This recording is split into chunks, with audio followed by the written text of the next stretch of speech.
Hello and welcome back to my channel Arya classes Jhalawar.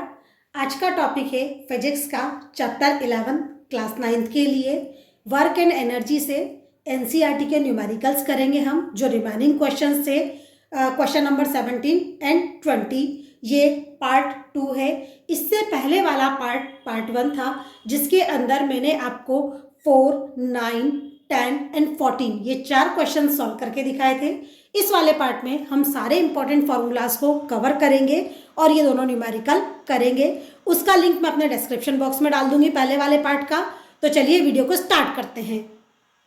सारे important formulas मैंने यहाँ पर लिखे हैं, आप ये देखें। यहाँ पर है W is equal to F into s, force into displacement.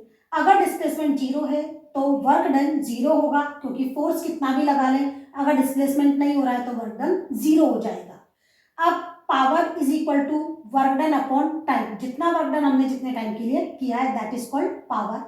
1 joule is equal to होता है 1 न्यूटन इंटू 1 मीटर, मतलब 1 मीटर डिस्प्लेसमेंट के लिए 1 न्यूटन फोर्स लगाया that is called 1 joule. Kinetic energy होती है half mv square, potential energy होती है mgh।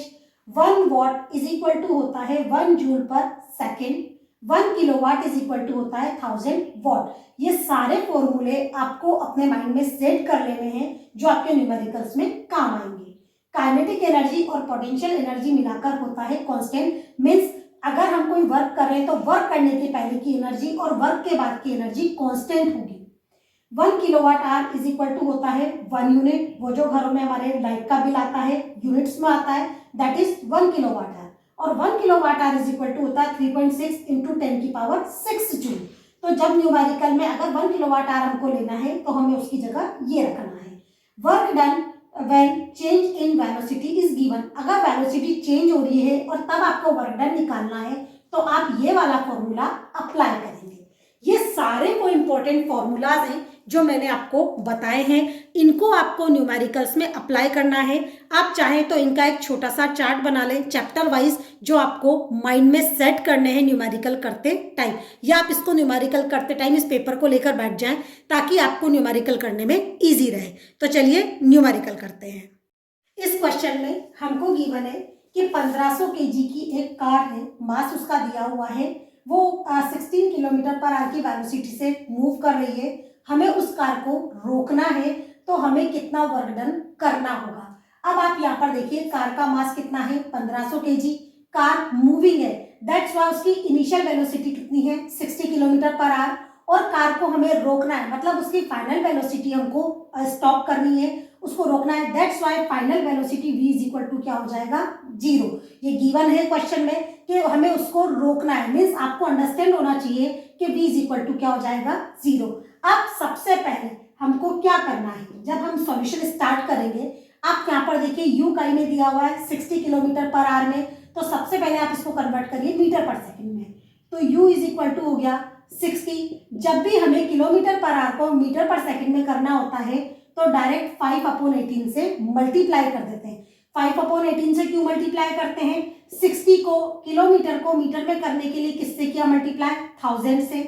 अब यहाँ पर क्या है आर है, तो आर को सबसे पहले हम किस में कन्वर्ट करेंगे मिनट में, और मिनट को किस में करेंगे सेकंड में। दैट्स वाई ये सब करने के बजाय इनको काटने के बाद आता है 5/18, तो इसलिए किसी भी नंबर को अगर किलोमीटर आर को मीटर पर सेकंड में करना है तो डायरेक्ट 5/18 से मल्टीप्लाई कर दीजिए।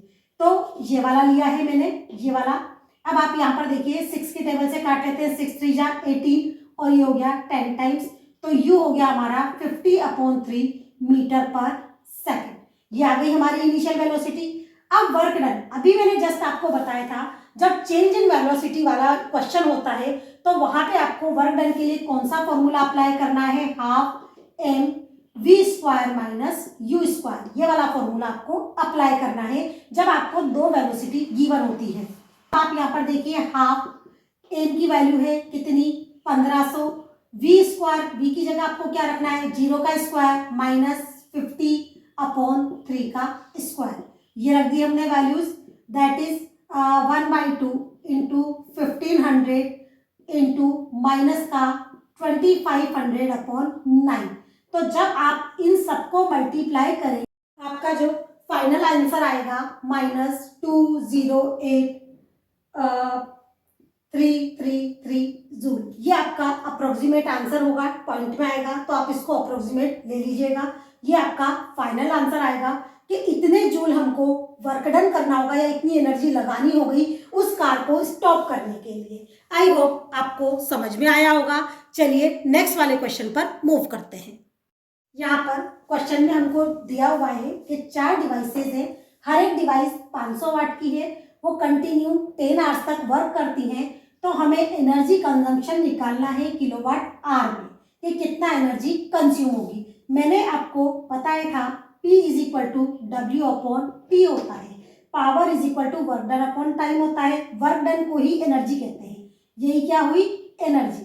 तो वर्क डन की क्या है एनर्जी है। अब यहाँ पर पावर हमको गिवन है, दैट्स वाई W = हो जाएगा P × T, पावर कितनी देर के लिए कंज्यूम हो रही है। अब आप यहाँ पर देखिए 4 डिवाइसेस की पावर, तो 4 × 500, तो टोटल हो गया 2000 वॉट। हर एक डिवाइस 500 वॉट की है और डिवाइसेस कितनी है 4, दैट्स वाई टोटल हो गया 2000 वॉट। अब हम इसको कन्वर्ट कर लेते हैं किलोवाट में, तो 2000 को हमने डिवाइड किया 1000 से, दैट इज 2 किलोवाट। आ गई बात समझ में कि यहाँ तक ये हो गया हमारा 2 किलोवाट। अब क्या करना है, वर्क डन = पावर कितनी है 2 किलोवाट, कितना टाइम है 10, दैट इज 20 किलोवाट आवर। तो ये जो हमारा एनर्जी कंजम्पशन होगा वो होगा 20 किलोवाट आवर। आई होप आपको दोनों न्यूमेरिकल बहुत अच्छे से समझ में आए होंगे। सारे फॉर्मूले मैंने आपको बता दिए हैं, पार्ट 1 भी मैंने आपको बहुत अच्छे से एक्सप्लेन कर दिया था, इसका लिंक मैंने अपने डिस्क्रिप्शन बॉक्स में दे दिया है। अगर आपको मेरी वीडियो पसंद आए तो प्लीज़ मेरे चैनल को लाइक एंड सब्सक्राइब करना मत भूलिएगा, बेल आइकन जरूर प्रेस कीजिएगा ताकि आने वाले नेक्स्ट वीडियो का नोटिफिकेशन सबसे पहले आपको मिल सके। Thank you.